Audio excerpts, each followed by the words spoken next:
technical difficulties, but everything should be fine now.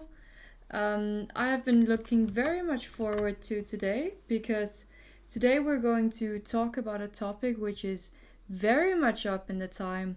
We're going to be talking about the Queen's Gambit Accepted. And since the whole series with the Queen's Gambit, then of course this Queen's Gambit Accepted is quite popular at the moment. And I think that we should just get started.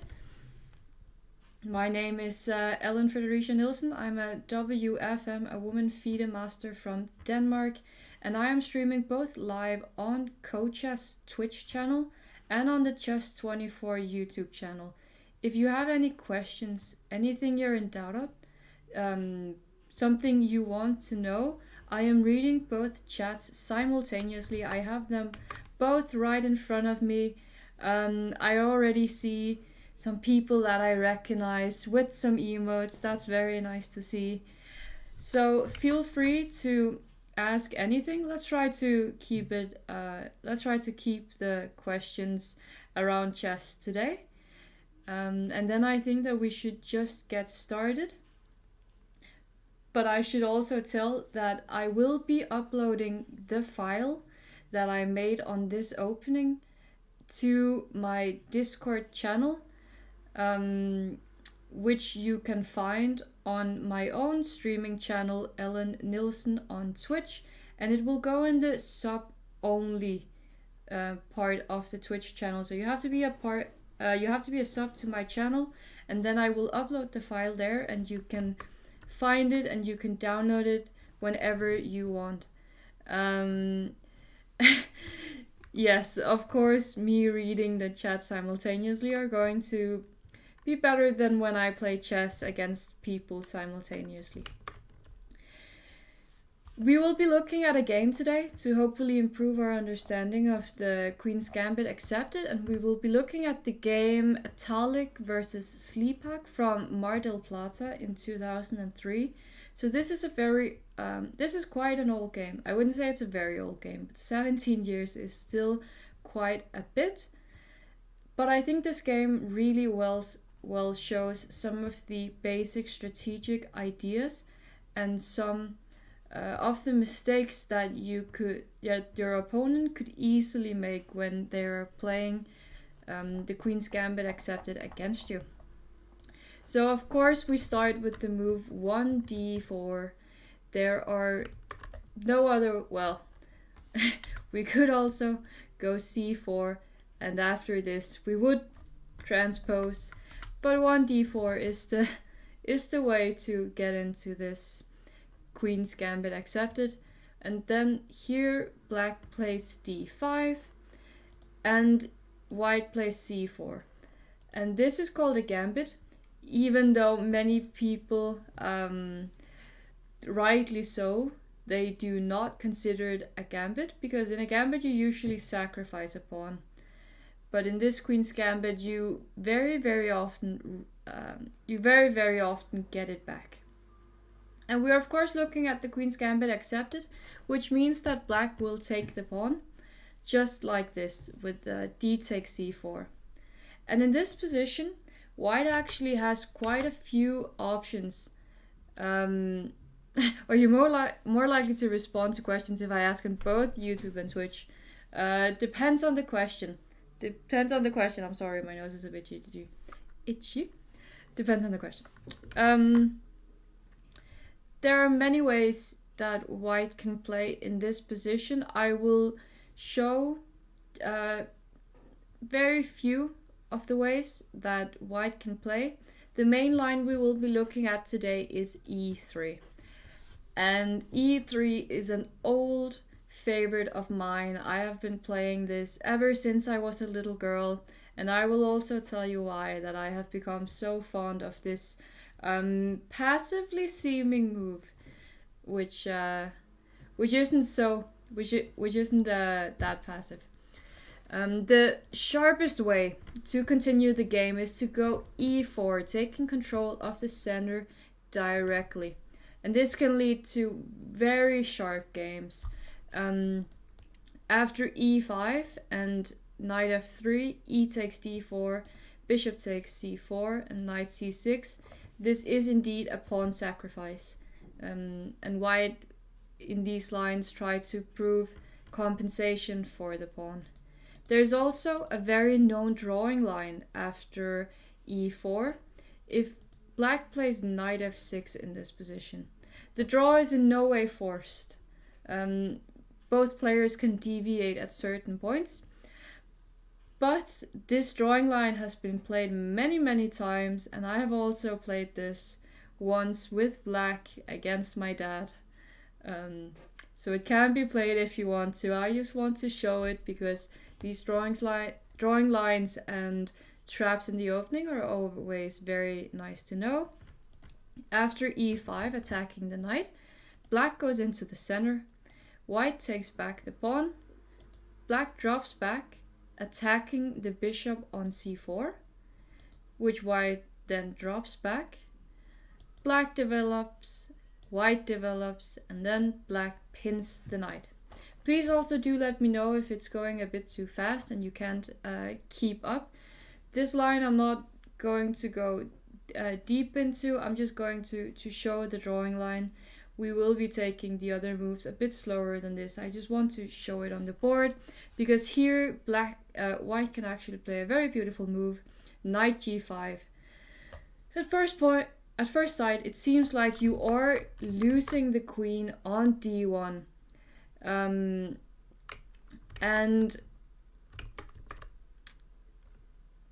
black probably has to take the queen because the queen is attacking the bishop here. If you don't take the queen, then white is attacking the bishop, and white is also attacking the pawn on f7.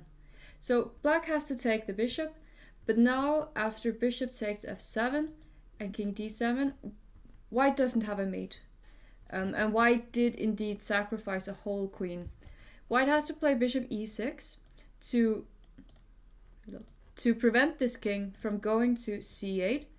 The king has to drop back, and again white has to give a check here. There's no way to mate black, and if you do anything else like taking the bishop here, then this king will find its way out of the danger zone after a move like queen takes d4 check, and black is very much indeed winning. So this draw will just, this move repetition will keep on happening. You're not able to comment on the YouTube chat. That is very much that is weird. I do not know why that is. You should be able to. Maybe if you try refreshing.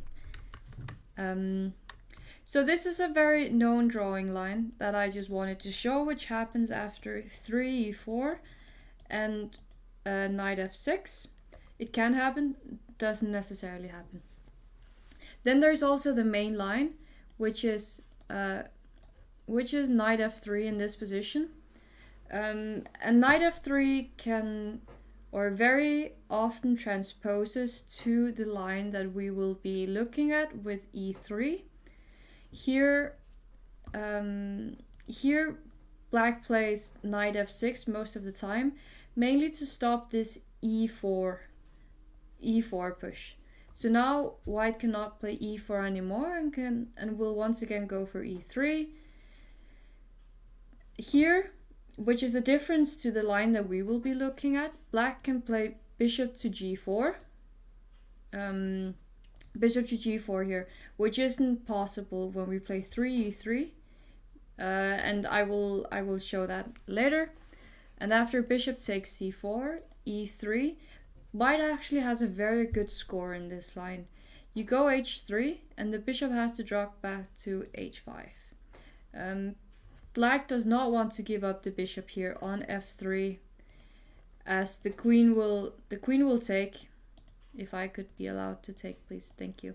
The queen will take, and this is just a very good position for white, getting black's light squared bishop for free, already putting pressure down on this b7 pawn, ready to castle, initiative in the center after knight f3 and soon e4 might also be played.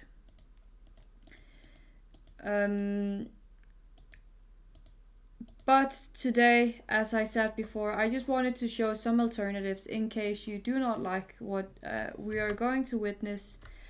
But I can tell that I very, very much like these lines. Why no knight c3 preparing e4? I'm sorry, Cranky Monkey. I didn't see your text before now. In which position did you mean?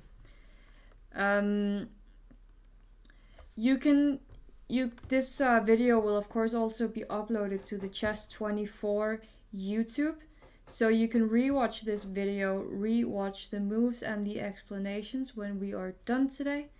But I won't be. I can show the drawing line quickly again, but it's not too important, and also both players can deviate during the game, so it's not.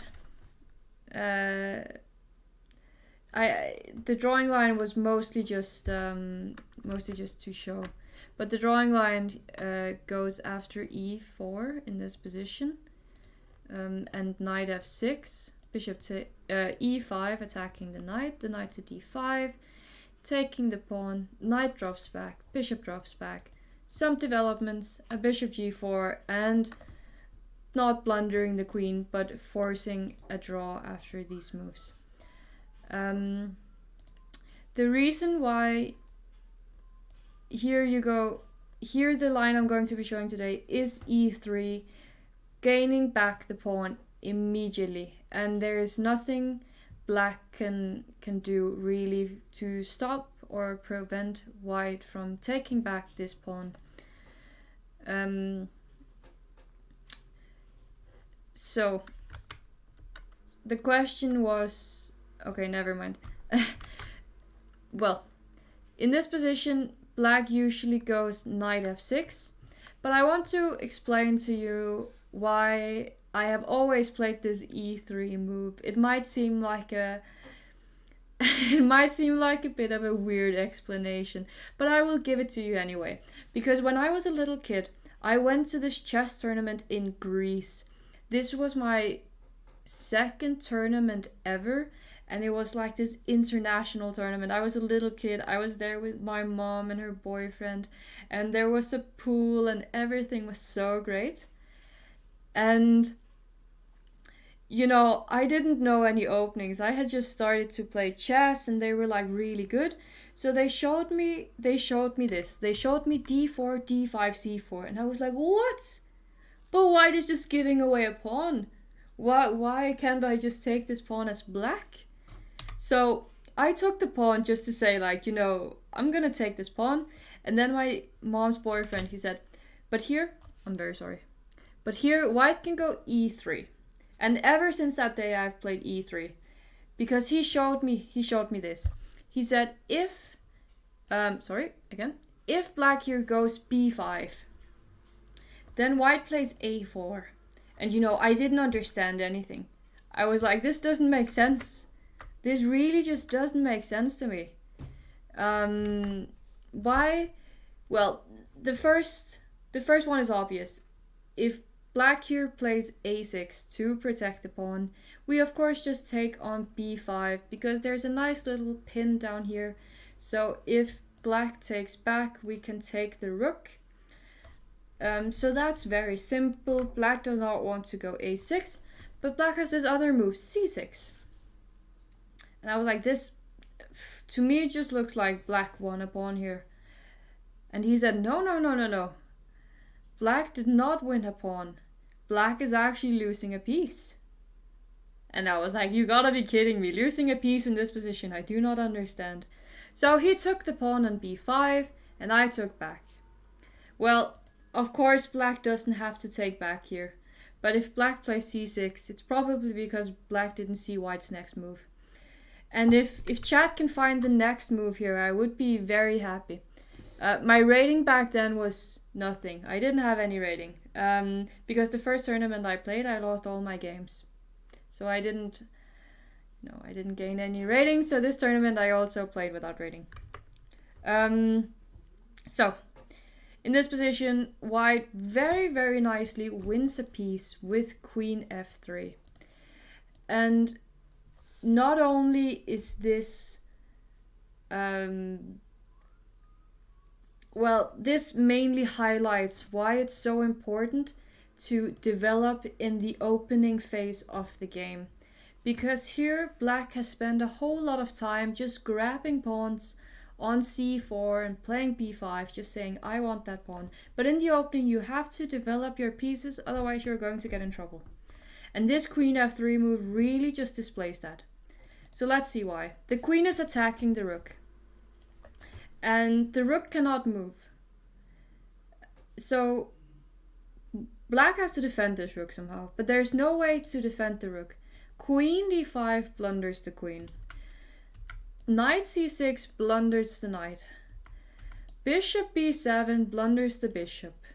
And even if you move a knight to d7, well, the rook is still not protected. So black can just not play like this. And then a few years later, because I didn't get to play this little cute opening trap in the tournament I played in Greece, but a few years later I was playing a tournament in Sweden. And I played d4. Let's just go all the way back. I played d4. My opponent played d5. I played c4 and he took the pawn and I was like, oof, he has no idea what's coming. He has no idea. So I played e3. And I was like, oh, please play b5. Please, please, please. I was still a little kid. You know, I was playing all my hope chess. My opponent played b5 and I was like, yes. Finally, someone. Finally. I played a4 and I was like, please play c6. He played c6. I took the pawn on b5, he took back and I went queen f3 and I was sitting there enjoying myself as I watched his face suffer from the humiliation of losing a piece on the 6th move against a 13-year-old girl. So this was a very satisfying moment for me considering that he was a lot higher rated. And it actually took me quite some time to win the game after this little trap, but I did win the game anyhow. I think we should go quickly back because we do have a lot of stuff to see here today. For those of you who weren't here in the beginning, we're looking at the Queen's Gambit Accepted, and we're going to follow a game today to understand the strategic ideas behind this opening. And the game is Atalik versus Slipak from Mar del Plata 2003. Both very, very strong GMs rated above 2500, so I'm sure that we can learn a lot here today. So, in this game, between these two strong players, this e3 move also happened.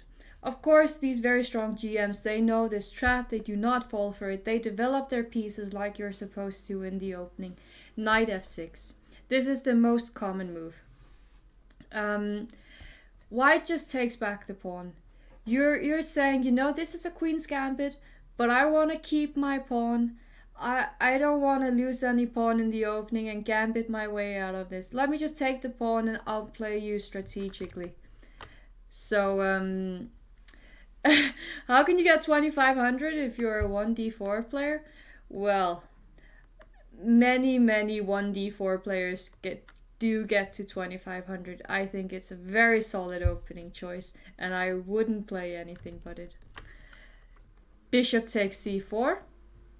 And here there's this little move a6. And the move a6 is designed to go b5 on the next move, attacking this bishop, planting this bishop on b7, looking at this very nice diagonal. But this move most likely transposes to the main game after knight f3. Here black can decide to go b5, but you always as black have to be careful. Instead of knight f6, can we play b5? That was the variation, that was the opening trap that I just looked at. If you missed it, don't worry, this video will be uploaded to the Chess24 YouTube and you can go back and look at the game, look at the variation and lines. And I will also be uploading the file here today to my Discord server for the subs of my own Twitch channel, Ellen Nilssen, where you can find this game, you can find these comments, and you can find these lines. So if you want that, you can go to my Twitch channel, subscribe, join the Discord server, and then you can find the file here afterwards. But after knight f6, it most likely transposes. Black can indeed go b5, but the most played move is e6, waiting a bit with this b5 move until black is more ready, because of course I'm not quite sure that this sacrifice works just yet, but it's always something you have to be careful of, because these kind of tricks, they do very often arise. For example, if black here in this position played, I'm just trying to get that arrow away, I'm so sorry. If black here in this position played bishop g4, then there is this very cute bishop takes f7 trap that you also have to be very mindful of when you're playing against this queen's gambit accepted, because what happens is that the king takes, and then there's a difference between whether the knight goes to g5 or e5 here.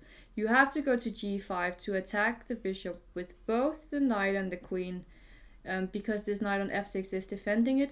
This is a check, very, very important, otherwise we would be losing the queen on d1. So the king would have to drop back, and here white has won this very, very vital and important pawn on f7. So let's go a little bit back. In this position, the most common move for black to play is e6. May seem a little strange that black is blocking this bishop on c8, but this bishop is not really ready to be developed yet, as we saw in the knight f3, bishop g4 variations. So instead, what black does is that, I have to really get control of these arrows. Instead, what black does is, black is ready to get this bishop out and get the king to safety and try to counter attack in the center. And this counter attack in the center is very, very important. White develops naturally. In the opening, we always have to look out for these three. We have three basic and very, very main principles. The first one is that you want to get control over the center. You want your pieces to look at the center, and you also want your pieces in the center. And the center is of course these 4 squares right here, the center of the board. Then the second rule is that we want to get our minor pieces out. We first want to get our minor pieces out before we get our major pieces out. The minor pieces are the knights and the bishops. So these 4 we very much like to get out in the opening phase of the game. And then the third, and maybe, well, it's tough to say which of these are the most important principles, but very, very importantly, we need to get the king to safety, and we get the king to safety by castling. So knight f3 is doing all of these 3 things at once. You prepare to castle because now you can get your king this way. You develop a minor piece. You remember the knight is a minor piece. And the knight is looking at the center. That's also the main difference between the move knight f3 and a move like knight h3. Knight h3 does 2 of these things. It gets the piece out and it gets ready to castle, but this knight is very poorly placed on h3. We can see that from here. It can only go to 4 squares, and it doesn't look at any of the central squares, while from f3, the knight, we actually call a knight in the center an octopus, because the knight in the center can look at 8 squares. It can go to 8 squares. So the knight is just much, much better placed on f3 than it is on h3. Let me just move all of these arrows. There we go. There we go. Here, we follow more main principles of the opening. black makes a counterattack in the center by putting the pawn on c5. An important question to ask here is, of course, what would happen if white took the pawn? But here you have to be a little bit careful, because black will take the queen with check, and now white has lost the privilege of castling, getting the king to safety, and black will get the pawn back immediately afterwards. So we don't want to take the pawn on c5. There's simply just no reason to do it. We want to keep on following the main principles of the opening, and we do that by just castling, getting the king to safety. Here,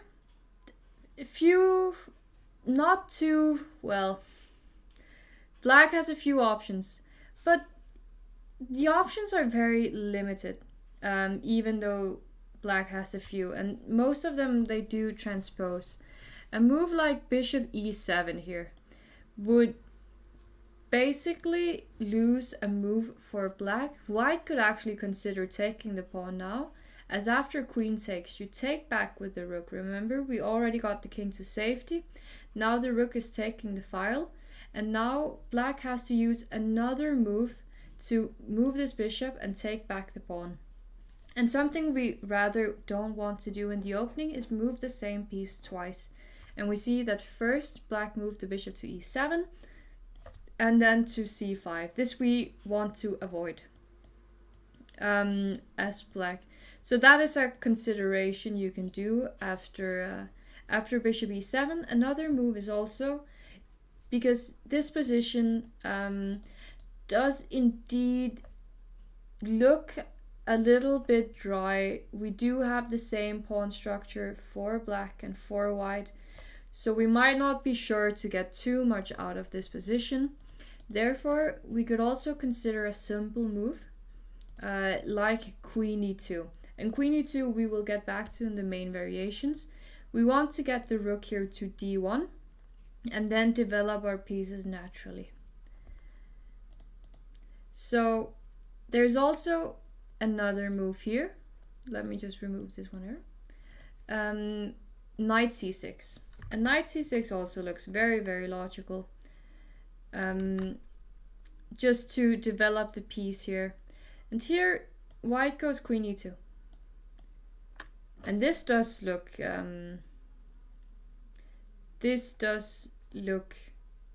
like it's losing a pawn. Let's say black takes and white takes and black takes and white takes and black takes. We say that white lost a pawn. But we do have ways to improve here. Is there any way to stop b6 c5 trap? I don't know which trap that is. The pawn is already on c5 and b6 does not seem like a trap to me. It doesn't have any threats in the position. But to get back to this, if black decides to take, we actually do not have to take back immediately. We can play this very cute move, rook d1. Rook d1 pins this pawn on d4. Because if the pawn takes on e3, then we're losing the queen.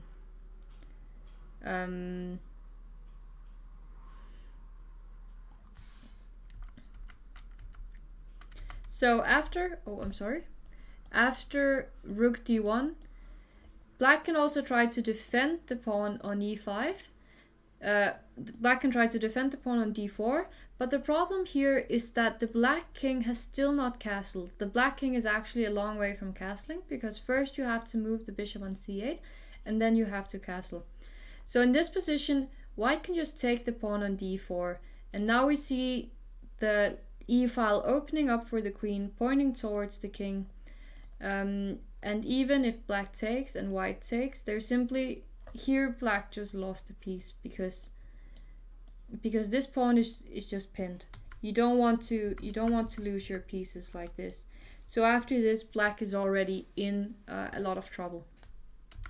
So after rook d1, there is no way for black to maintain the pawn on d4, and we will transpose into the main line.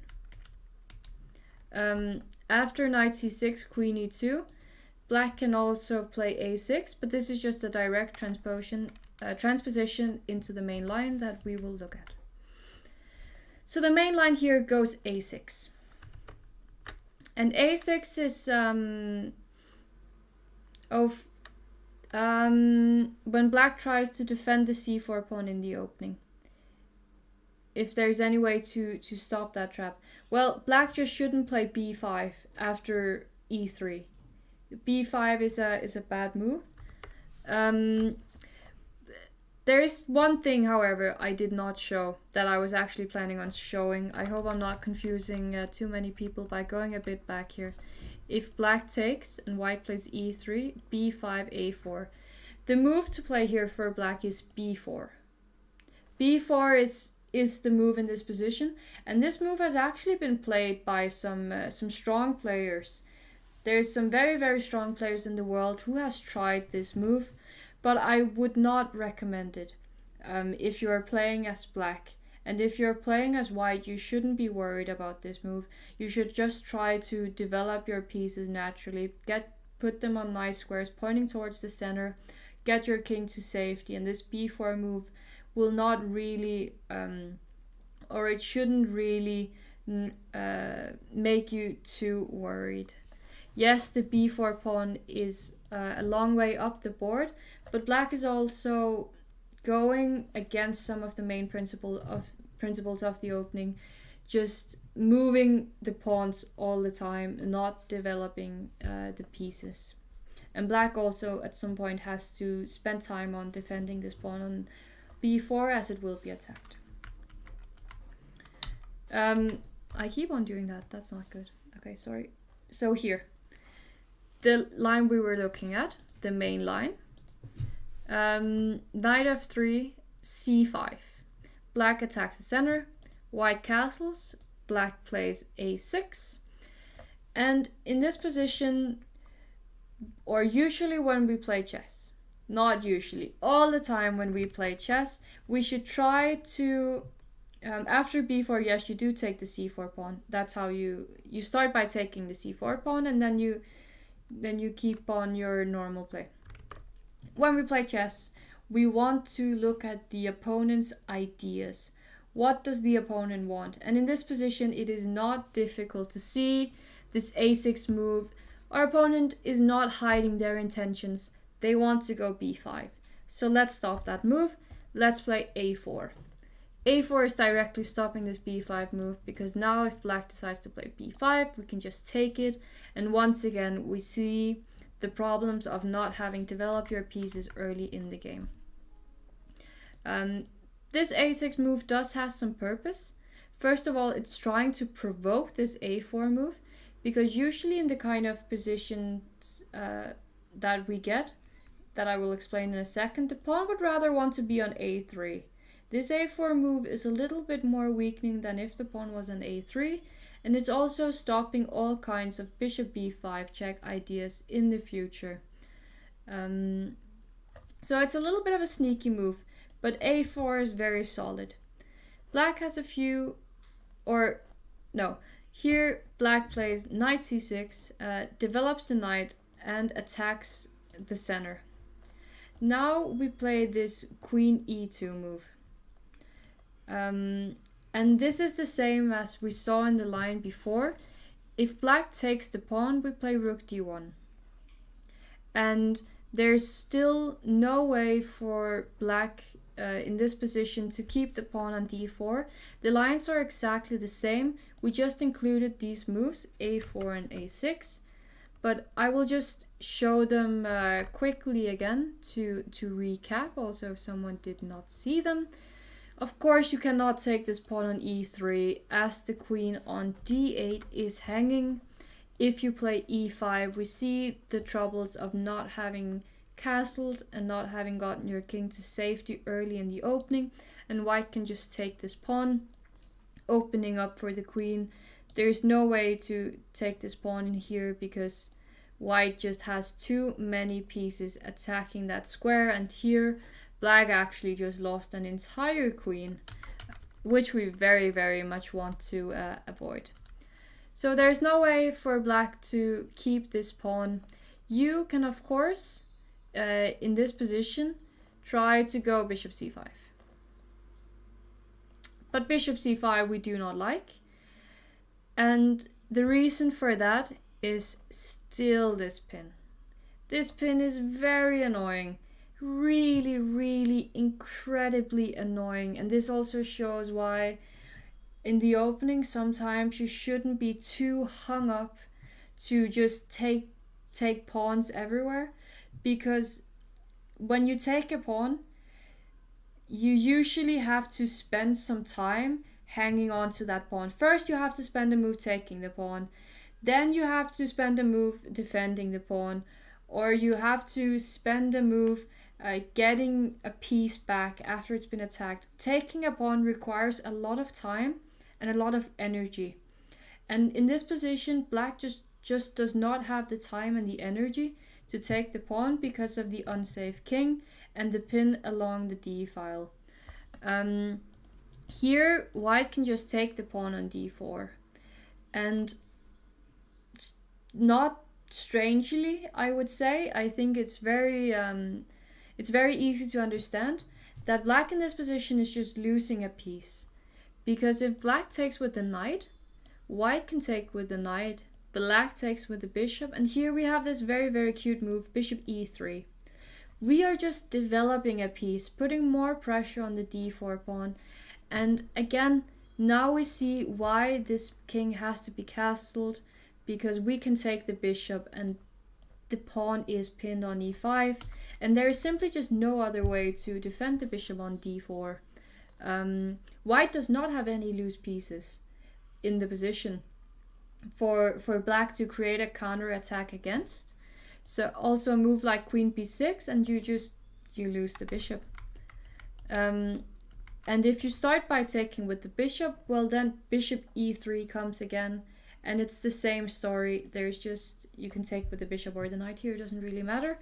And it's the same story, black is losing a piece. So you don't want the bishop in this position to go to c5, because white will take the pawn and you have to spend another move moving the bishop. So in this position, what black usually does is bishop e7. Black understands that he or she has to castle and get the king to safety, and now white takes with the pawn. And here we get here I just read a comment about ferociously attacking, and then I call it a cute move. Well, I do think that it's a cute move. And here we have a very nice and strategic position. Here white gets an isolated pawn on d4. And an isolated pawn is a pawn that cannot be defended by any other pawns in the position. And as we can see here, black also has some ideas of blocking it. And what I really, really like about these isolated pawns are all the play they create in the position. Because if you put this in an engine, it will say that black probably equalized in this position. But these kind of positions with the isolated pawns, they are so filled with strategic, positional, dynamic ideas that you want to, or that you can try to understand and use.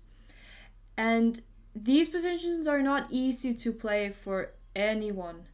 And many players have spent many, many hours studying these kind of positions.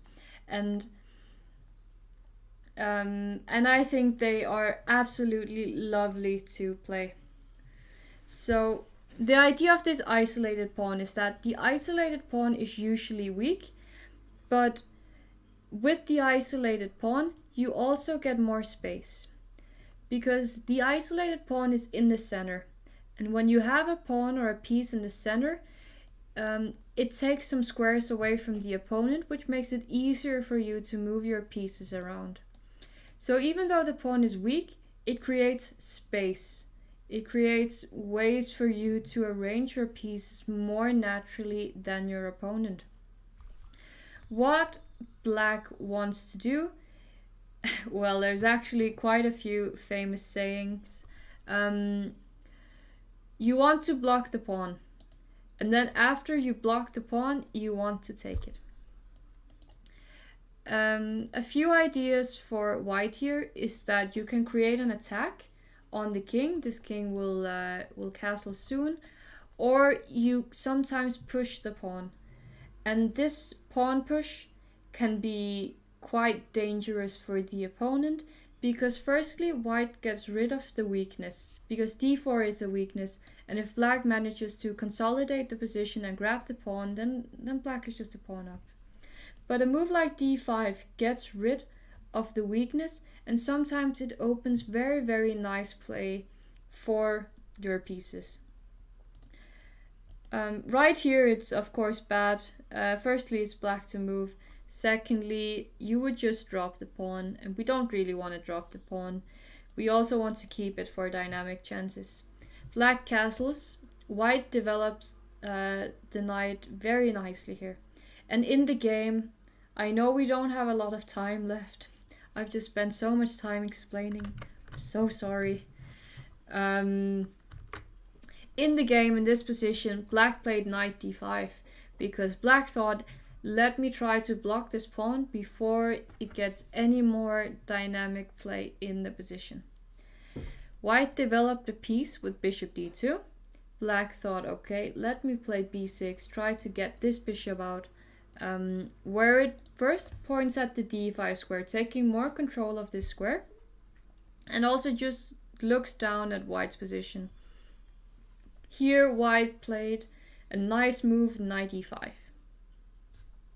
And knight e5 is a very nice move, which shows one of the strengths of the isolated pawn, which is the space and the squares it takes in the center. I just need some tea, I'm sorry. This knight on e5 is very well placed, centralized, looking, as I said before, it's an octopus when it is in the center. It takes so many squares. So this knight is very, very nice. Something white could also have tried in this position was maybe just to take this knight, and after pawn takes bishop b3. White is a little better here, not a lot. We have a symmetrical pawn structure in the center and on the king side. On the queen side it's a little more unbalanced, but this shouldn't be enough for white to win. So white correctly went for knight e5, and black agreed. This knight was very, very annoying, so he took it. Something black also could have done was taking this knight. After b takes, we have another pawn structure which can also arise from the isolated pawn, and this pawn structure is called hanging pawns. And hanging pawns, they have some of the same strategic ideas as the isolated pawn. They give you more space, but they're also a little bit weak. Sometimes you want to push them, sometimes you want to keep them back, sometimes you want to create an attack. There's a lot of ways to play. I don't think white would have taken with the pawn. I think white would have taken with the bishop. And after knight takes e5, d takes e5, black actually does not have the same kind of problems that black had in the game. But this can still look, from the black side, this can look very dangerous, even though objectively the position is probably equal. Because we see that the white pieces, they're quite nicely placed. They're pointing at the king. This rook is ready to get into the game. It can look dangerous.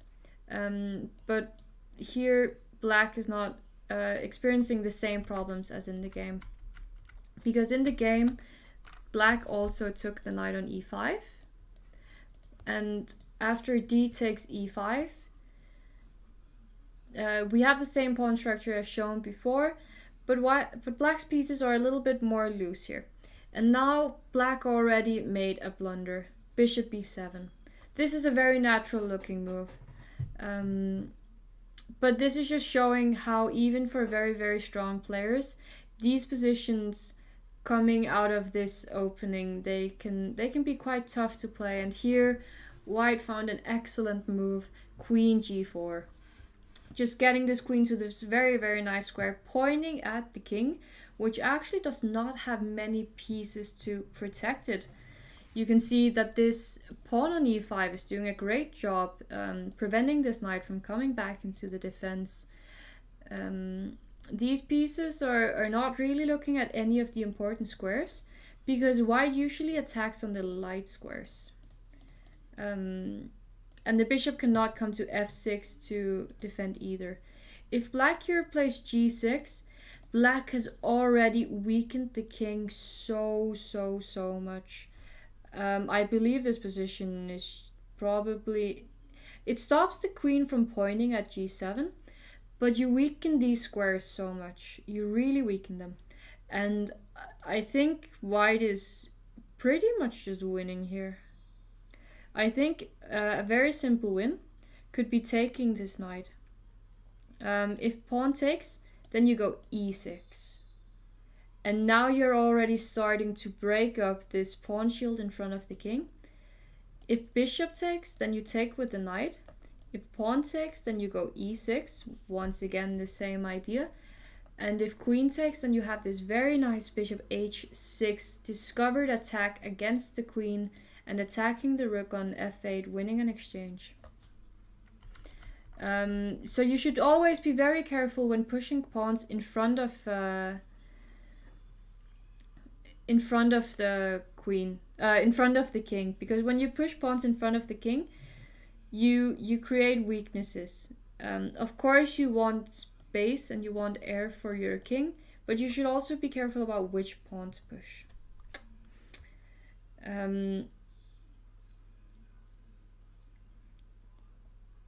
Here, black played queen c7, and white played this once again extremely strong move.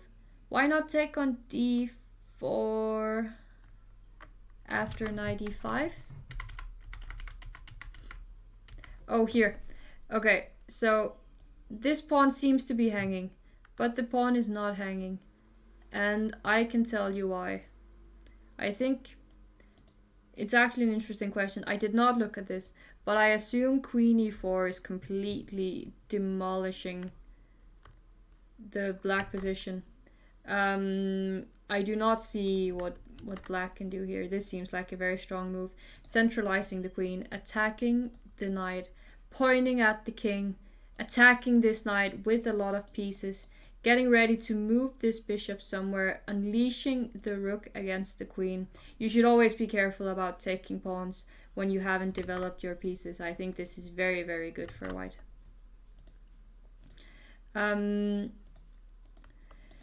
And here, this very, very thematic capture in the opening is when the bishop takes the knight on d5.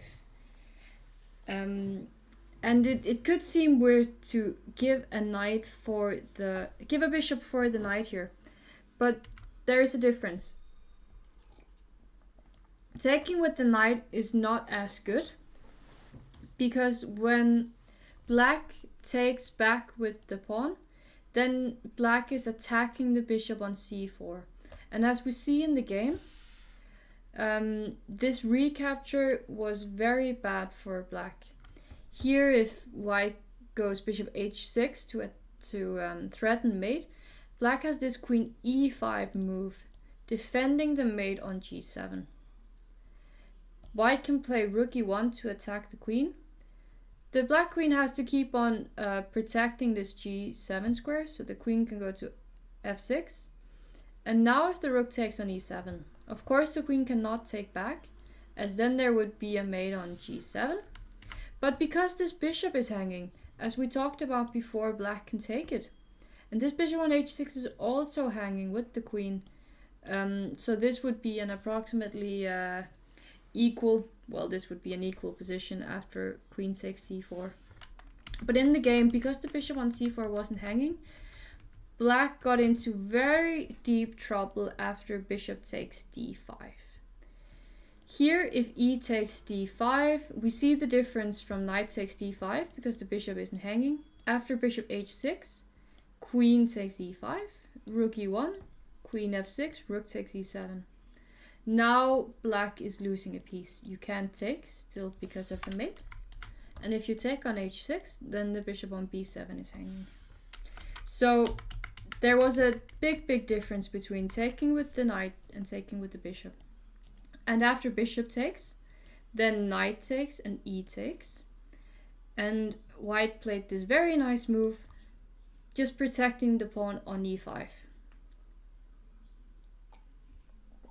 And also not only protecting the pawn on e5, pointing at the king.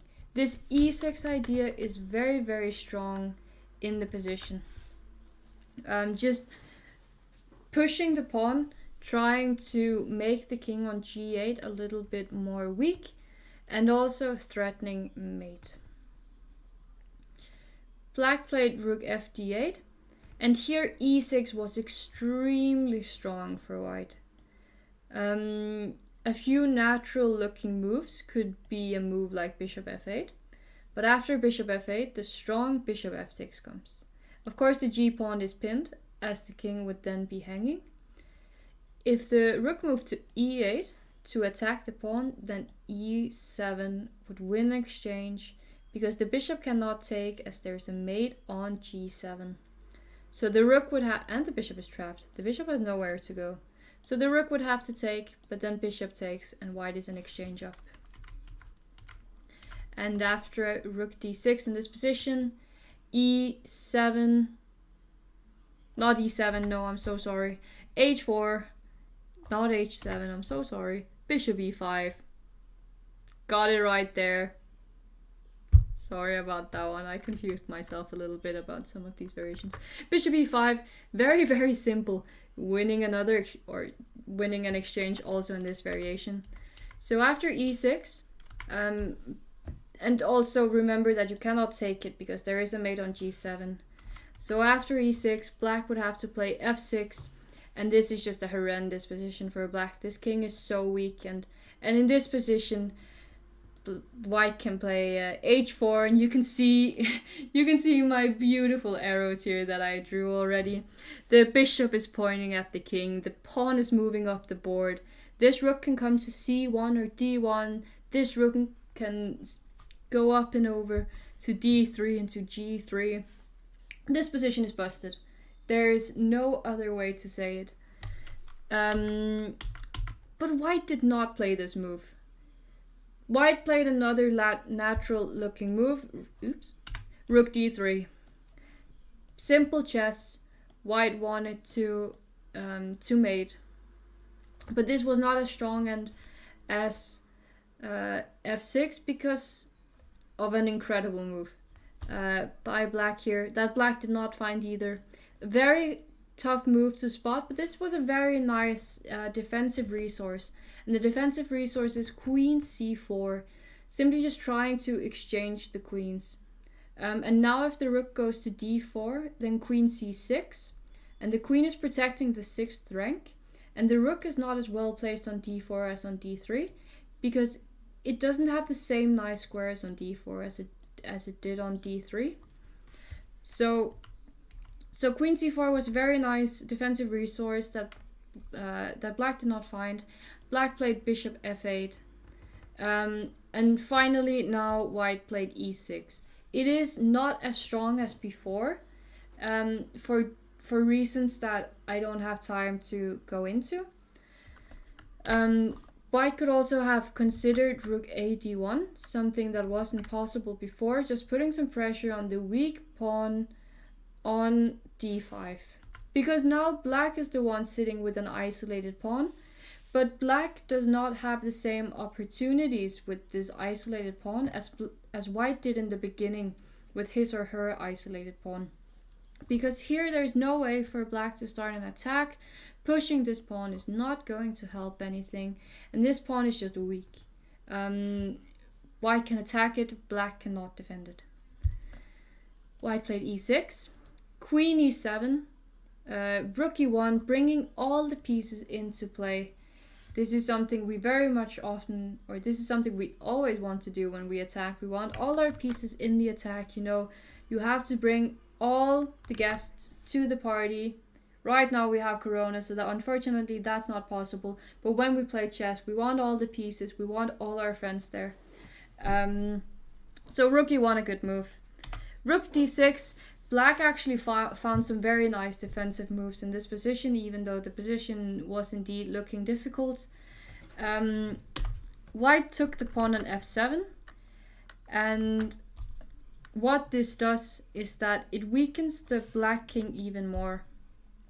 Because we can see here, white has 3 pawns in front of the king. Black only has 2. And this can make a huge difference in a game, because the king is the most important piece. And now we see that both the king and the d5 pawn is weak. So black has 2 weaknesses in the position. White played queen d1, and I can see that I have to be a little bit faster. I don't have time to go through all of this. Oh, I spent too much time talking. I'm so sorry. Let's go through the game quickly from here, because we are away from the opening phase, and the opening phase was of course the most important part of today, talking about the Queen's Gambit accepted.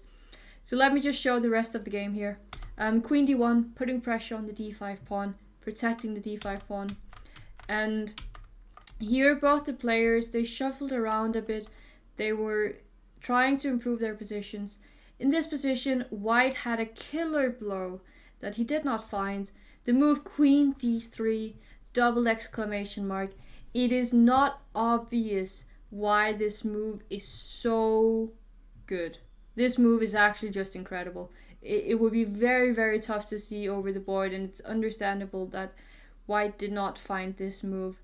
White is attacking the pawn on a5. If the pawn moves, white will centralize the bishop, and after a natural looking move like bishop c5, attacking the queen, and then queen a6. And now we see why it's so important to have pawns around your king, because this king is too weak. The whole back rank is weak. This diagonal is weak. So black is in huge trouble here, and actually just losing. A move like queen d6 does not save the game, because white can take this one, and after b takes, the pawn on a5 is hanging. Sorry, oops, oh no. The pawn on a5 is hanging. This is just, this is a very, this is a line with a lot of natural moves for both players, just showing how strong queen d3 is. They played a bit around, and then eventually black blundered after being under pressure for so long, because of course in this position it is white who is pushing. Black's king is weak and the d5 pawn is weak, and black blundered with queen e4. At first sight it looks like it's just losing a piece. It's actually not. It's losing a queen endgame. And this happens sometimes when you're under pressure. Either black misevaluated the endgame, or black just didn't see all these tactics. Maybe black was in time pressure. We don't know. It is 17 years ago. Take the bishop. Black took the rook. A check. White picked up the rook. Black picked up the bishop. And now white gave a check and took the pawn on b6. This was all very fast. I'm so sorry. But this queen endgame is winning for white, and white won it flawlessly. I will just show the lines here, and after this black could not stop this pawn from promoting. There's no perpetual with queen d5 as the king goes to h2. I am pretty sure the king probably goes to g1 here first. Not that it makes much difference, and white will queen next move. So in this position black simply resigned. So remember that I will upload this entire file to my Discord server from my own Twitch channel. You have to be a subscriber. I will put it in the sub lounge, as we call it. You can find my Twitch at Ellen Nilssen. I will go live on there in about 5 minutes when I just get some water. I hope that you enjoyed today.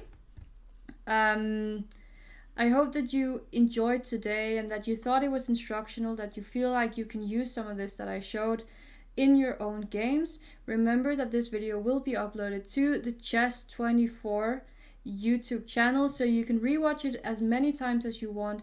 If you do not have access to the file, you can of course put the moves in your own chess base, on your own Lee Chess, on your own chess.com, whatever you want.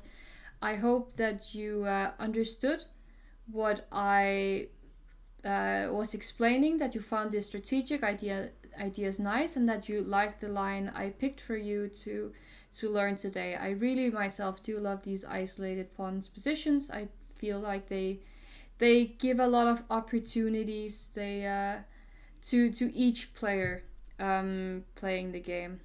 So thank you everyone so much for today. I have enjoyed it. I will also, let me just say before everyone leaves, I will also tomorrow be doing another lesson here on the Twitch YouTube channel and on the coach's Twitch channel. Tomorrow it will be about learning from Kasparov. So we will be watching a very, very nice attacking game from Kasparov. I cannot wait for you to see this great game. We won't go into as much detail about the opening, so tomorrow it's more about what Kasparov he was so good at and how we can learn from him. Thank you everyone. It's also at 8 p.m. tomorrow. CET, Central European Standard Time. So thank you.